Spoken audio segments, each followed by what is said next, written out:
ஞானேஸ்வரியில் அத்தியாயம் 15. குருபந்தனத்தை முடித்துவிட்டு இன்னும் 1வது ஸ்லோகத்தை ஆரம்பிக்கவில்லை. அதற்குள் ஐ திங்க் இன்னைக்கு 4th டே கண்டினியூ பண்ணிட்டு இருக்கோம். போன அத்தியாயத்துல என்ன சொன்னார், இந்த அத்தியாயத்துல என்ன சொல்ல போகிறார் அப்படிங்கிற ஒரு விஷயத்தை முன்னாடி வச்சுட்டு அதுக்கப்புறம் இந்த அத்தியாயத்தை ஸ்டார்ட் பண்ண போறார். So that is what I am going to read now. படிக்கிறேன், கேளுங்க.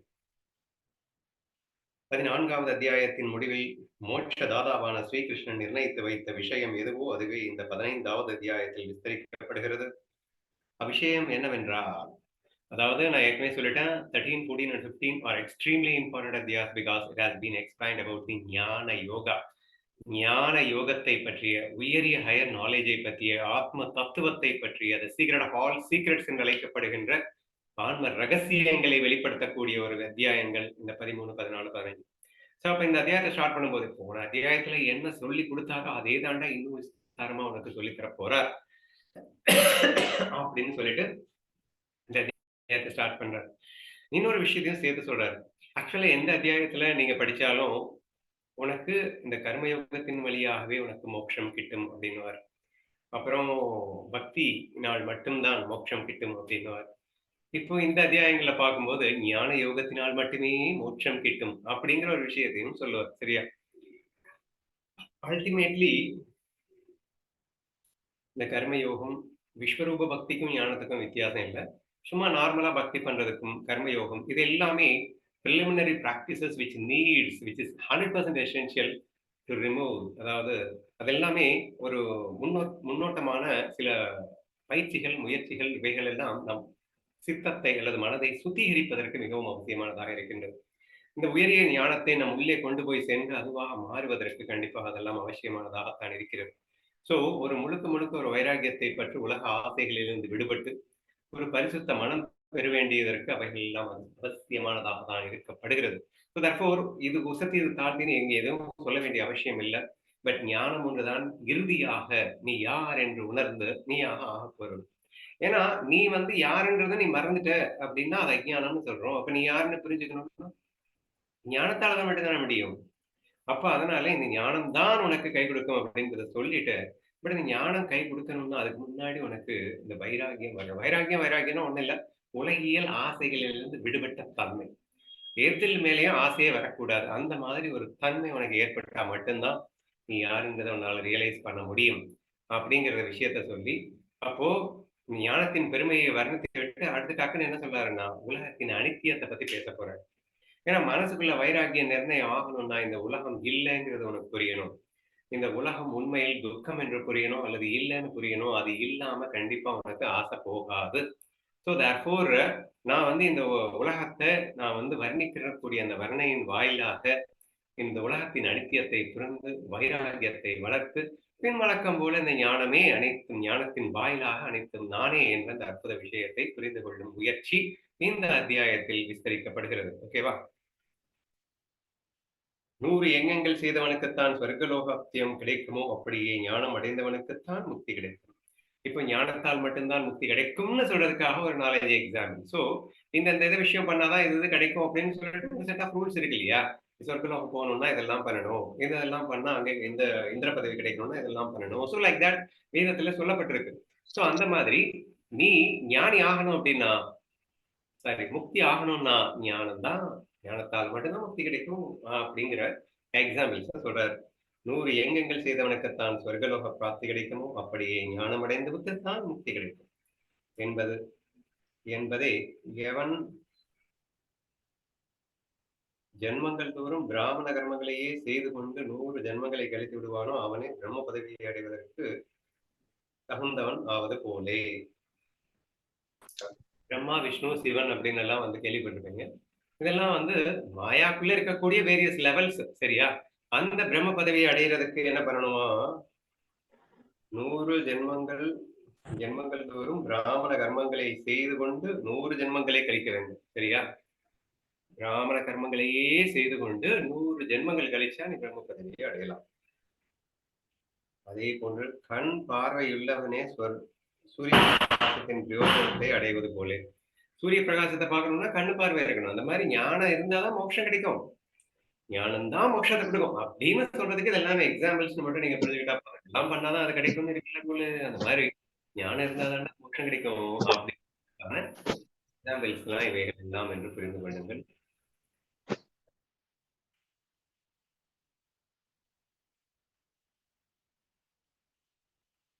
அடைவது போல ஞானம் அடைந்தவனுக்குத்தான் மோட்சம் பெற யோகியதை ஏற்படுகிறது. ஆனால் இந்த ஞானத்தை சம்பாதித்துக் கொள்ள எவனுக்கு யோகியதை இருக்கிறது என்று விசாரிக்க போனால் அப்படிப்பட்ட யோகியதை இந்த ஜகத்தில் ஒருவனுக்கே இருப்பதாக ஏற்படுகிறது.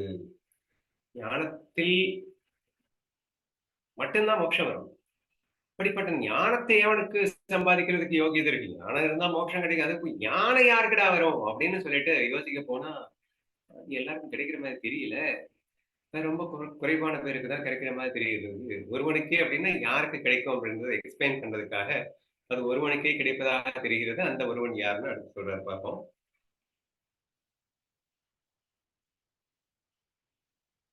யோகியதை இந்த ஜகத்தில் ஒருவனுக்கே இருப்பதாக இருக்கிறது. பாதாளத்தில் புதைந்து கிடக்கும் நிதியை மையை காட்டி கொடுத்திருந்தாலும் அந்த மையை கண்ணில் இட்டுக் கொள்கிறவன் கால் முன் வைத்து பிறந்தவனா இருக்க வேண்டியது அவசியமாவது போலே ஞானமே மோட்சத்தை செய்து கொடுக்கிறது என்பதில் யாதொரு சந்தேகமும் இல்லாமல் போனாலும் அந்த ஞானத்தில் அந்த ஞானம் ஒருவனிடத்தில் நிலை கொள்வதற்கு அவனுடைய மனது சுத்தமாக இருக்க வேண்டியது அவசியமாகிறது. அந்த ஒருவன் யார்? ஒருவனுக்கே கிடைக்கும் அப்படின்னு சொல்ல முடிச்சாரே, அந்த ஒருவன் யார்? மனம் பரிசுத்தமாக இருப்பவன் அப்படின்னு அர்த்தம். ஆக்சுவலி கீழே புதையல் எங்கெங்க இருக்கு அப்படின்னு சொல்லிட்டு அப்படி காட்டினான்னா அவன் தோன்ற இடத்துல புதையல் இருக்கும். சரியா? அப்படி ஒரு பவர் அவனுக்கு. ஆனா எவன் கையை காட்டினாலும் கிடைச்சிருமா புதையல்? காட்டுறவன் கையை காட்டணும். அது என்னமோ சொல்லியிருக்காருப்பா ஞானதேவர். அதனால நம்ம நம்புவோம். எல்லாரும் பிறக்கும்போது தலைதான் வெளியே வரும் இல்லையா? அம்மா வயித்துல இருந்தது. ஆனா கால் முதல்ல வெளியே வருமா? கால் முதல்ல வெளியே வந்து அதுக்கப்புறம் பாடி வெளியே வருமா? அவனுக்கு பூமியிலே எங்க புதையல் இருக்கு அப்படின்றது தெரியுமா? அவன் கையை காட்டினா புதையல் கிடைக்குமா? அப்படிங்கிறது ஞானதேவருக்கு தெரிஞ்ச ஒரு விஷயம். சோ கையை காட்டினா புதையல் தெரியும் அப்படின்னா எல்லாரும் கையை காட்டினாலும் வராது. எவன் கால் முன்னாடி வந்து பிறந்தான்னு அவன் கையை கட்டினா தானே வரும். அந்த மாதிரி அகம் பிரம்மாஸ்மி நானே அனைத்தும் சும்மா சொல்லிட்டா எல்லாரும் பிரம்மமாயிர முடியாது. அதுக்கு முன்னாடி உன் மனசு பரிசுத்தமா இருக்கணும்டா. சோ மனது பரிசுத்தமான பிறகு இந்த ஞானத்தை கொண்டு நீ பிரம்மமாகி விட முடியுமே தவிர மனம் பரிசுத்தமாகாமல் உன்னால் பிரம்மத்தை அடைய முடியாதே அப்படின்னு சொல்லிட்டு அடுத்து என்ன சொல்றது பார்ப்போம். அதாவது அவன் மனசில் திடமாக வைராகியம் ஏற்படாது போனால் ஞானம் நீடித்து நிற்காது என்பது முன்பே பகவானால் தீர்மானித்து வைக்கப்பட்டிருக்கிறது. வைராகியம்னா ஒண்ணும் இல்லைங்க. விஷயத்திலிருந்து விஷய ஆசையிலிருந்து விடுபட்ட நிலை அப்படின்னு அர்த்தம். சரியா? மனசு சுத்தமானது அப்படின்னா ஆசை இல்லாத மனசுதான் சுத்தமானது. சுத்தமான மனசுன்னா என்னமோ நினைச்சிடாதீங்க. If you are not addicted for anything in else in this world, எதிலையுமே உன் மனம் அடிமைப்படாமல் இருக்கும் வரைக்கும் நீ சுத்த மனம் படைத்தவன். மனசு எதுலயா அடிக்ட் ஆயிடுச்சு அப்படின்னா அவ்வளவுதான். நீ எவ்வளவு பெரிய உத்தமனா இருந்தாலும் அவுட் தான். பெரிய you will start doing all கல்பிரிட்ஸ்ங்க. நீங்க எல்லா தப்புகளும் பண்ண ஆரம்பிப்பீங்க. Because you want that. எனக்கு அது இல்லணும், அது வேணும், அது இல்லைன்னா என்னால வாழ முடியாதுன்னு சொல்லிட்டீங்கல்ல. அப்ப தட் செல்ஃபிஷ்னஸ் அப்படிங்கிறது உள்ள ஆக்குப்பை ஆயிடும். எல்லாத்தையும் மறந்துடுவேங்க.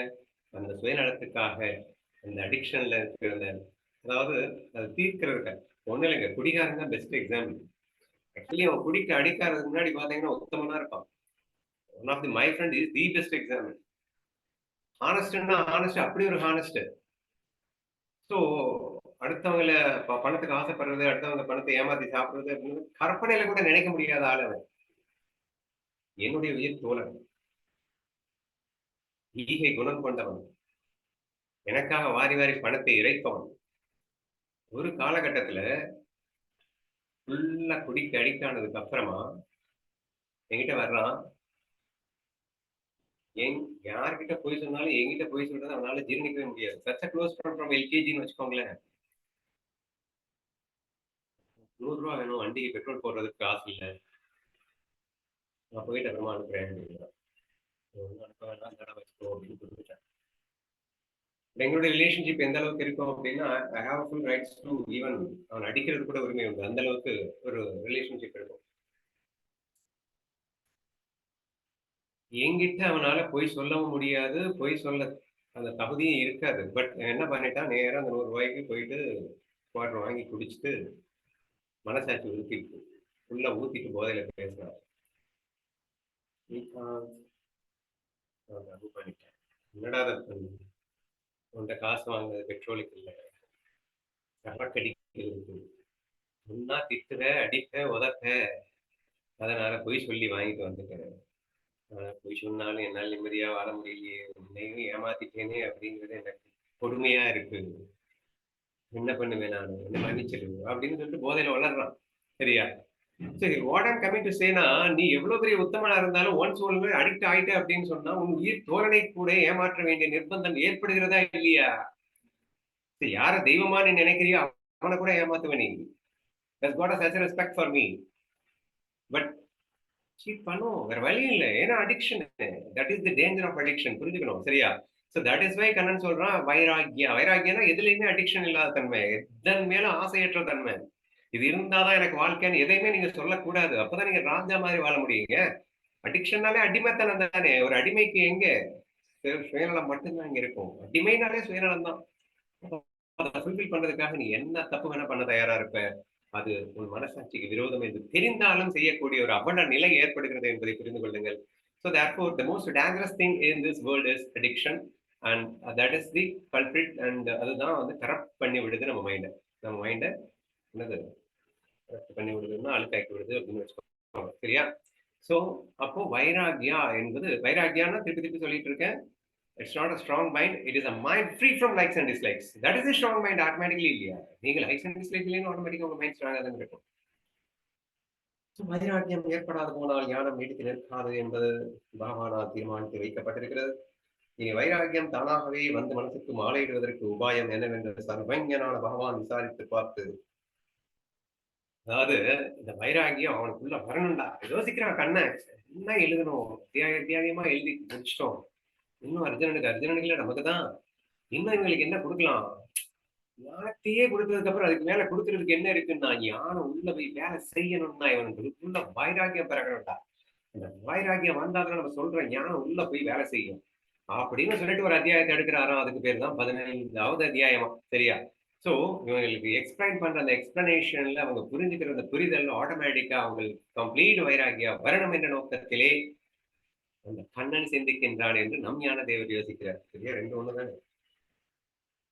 சோ பகவான் விசாரித்து பார்த்து, ஒருவன் தனக்கு முன் வைத்திருக்கப்பட்ட அன்னத்தில் விஷம் கலந்திருக்கிறது என்று தெரிந்து கொண்ட மாத்திரத்தில் அதை பாத்திரத்தோடு கூட எரிந்து விடுவது போலே சம்சாரம் முழுமையும் அனித்தியம் என்று தெரிந்து போன மாத்திரத்தில் வைராகியத்தை எவ்வளவுதான் நேட்டி தள்ளினாலும் அது வள்ளுவில் மனதில் புகுந்து கொள்ளும் என்று அறிந்து,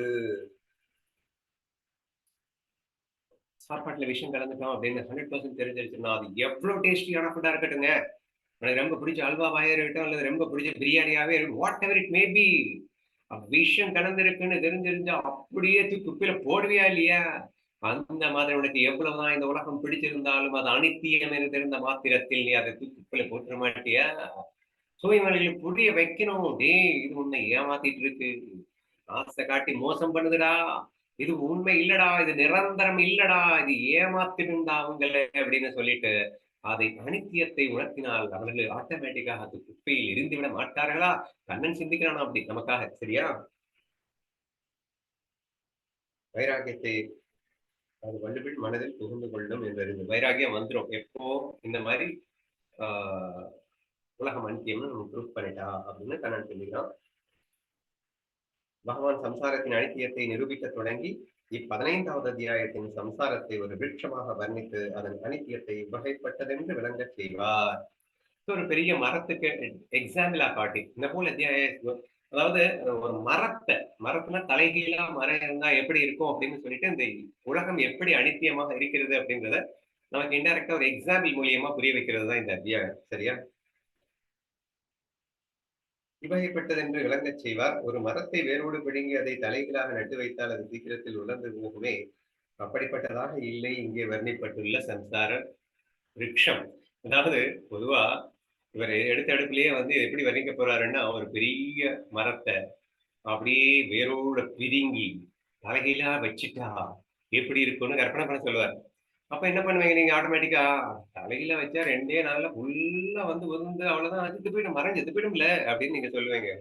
பட் தட் சம்சார மரம் அப்படி இல்லடா அப்படின்னு சொல்லிட்டு உங்களுக்கு எக்ஸ்பிளைன் பண்றதுக்காக இந்த சம்சார விருட்சத்தை பற்றி சொல்லுவார். இந்த சம்சார விருட்சத்தை இங்கே விருட்சம் அப்படின்னா மரம் இருக்கும். இங்கே வர்ணித்திருப்பதன் சாமர்த்தியத்தால் பிறந்து மரணமடைந்து வேறொரு உலகம் போய் சுகதுக்கங்களை அனுபவித்து திரும்பும் சம்சாரத்தில் பிறந்து சாதன ரூபமாய் ஆத்மாவுக்கு ஏற்பட்டுள்ள ஓயாத யாத்திரை ஓய்ந்து போகிறது. புனரபி ஜனனம் புனரபி மரணம் ஏதோ சான்ஸ்கிரிட்ல சொல்றாங்க. ஸோ மீண்டும் மீண்டும் பிறத்தல், மீண்டும் மீண்டும் இறத்தல் அப்படிங்கிறது அர்த்தமாகும். சரியா? ஸோ இந்த ஓயாத யாத்திரை என்பது ஓய்ந்து போகும் நீ இந்த மரத்தை பற்றி முழுசா புரிஞ்சுக்கிட்டேன்னா. ஏன்னா வைராகியம் வந்துடும், அப்புறம் ஞானம் வந்துடும் அப்படின்னு அர்த்தம். பிறந்து சாதன ரூபமாய் ஆத்மாவுக்கு ஏற்பட்டுள்ள ஓயாத யாத்திரை ஓய்ந்து போகிறது. சம்சாரத்தை பொய் என்று ஏற்படுத்தி வைத்து நான் என்னும் பாவத்தை ஆத்மஸ்வரூபத்தையே விஷயமாக செய்து கொடுப்பதே இந்த அத்தியாயத்தின் அபிப்பிராயம். So the world is false. உலகம் பொய் என்று நிரூபிக்க வேண்டும். ஆத்மஸ்வரூபமே நான் என்று உணர்த்த வேண்டும். So these two are necessary. First thing, வைராகியம் வரணும். வைராகியம் வரணும்னா உலகம் பொய்ன்னு நிரூபிக்கணும். உலகம் பொய்ன்னு நிரூபிச்சுட்டா வைராகியம் வந்துடும். வைராகியம் வந்துட்டா நான் யார் நான் யாருன்னு உணர்ற அவ்வளவு ஈஸி கிடையாது என்று சொல்லி இந்த அத்தியாயத்தின் நோக்கம் உலகத்தை பொய் என்று நிரூபிப்பதும் ஆத்மஸ்வரூபமே நீ என்று உணர்த்துவதும் என்று சொல்லி கொடுப்பதே இந்த அத்தியாயத்தின் அபிப்பிராயமாகும். இதுவே இந்த கீதை என்னும் கிரந்தம் முழுவதிலுமே அடங்கியுள்ள சாரமாகும். The whole of the Bhagavad Gita aims at what? நான் யாருன்னு புரிய வைக்கிறது தானப்பா. மொத்த கீதையின் சாரமும் அதுவேதான். இதை மேலே விளங்க செய்வேன். நீங்கள் உங்களுடைய முழு கவனத்தோடு கேட்க வேண்டும். மகானந்தம் என்னும் சமுத்திரத்திற்கு பூரணச்சந்திரனும் துவாரகாபுரத்தின் அரசனுமான கிருஷ்ணன் சொன்னார். எப்பயுமே கிருஷ்ணனை வர்ணிக்கிறது தான் ஞானதேவருக்கு ரொம்ப பிடிக்கும் இல்லை? எப்படி வர்ணிக்கிறார்? மகானந்தம் என்னும் சமுத்திரத்துக்கு பேரு மகானந்தம். பூரணச்சந்திரனும் சமுத்திரனுக்கு பூரணச்சந்திரன், வரகாபுரத்தின் அரசன் ஸ்ரீகிருஷ்ணன் பின்வருமாறு சொன்னார். பூரணச்சந்திரன் வரும்போது சமுத்திரம் பொங்கும். பூரணச்சந்திரனுக்கு சமுத்திரத்துக்கு அரசனும் இந்த பூரணச்சந்திரன் சொல்லலாம். வரகாபுரிக்கு அரசன் கிருஷ்ணன் பின்வருமாறு சொல்கிறார் அப்படின்னு அத்தியாயம் முதல் ஸ்லோகம்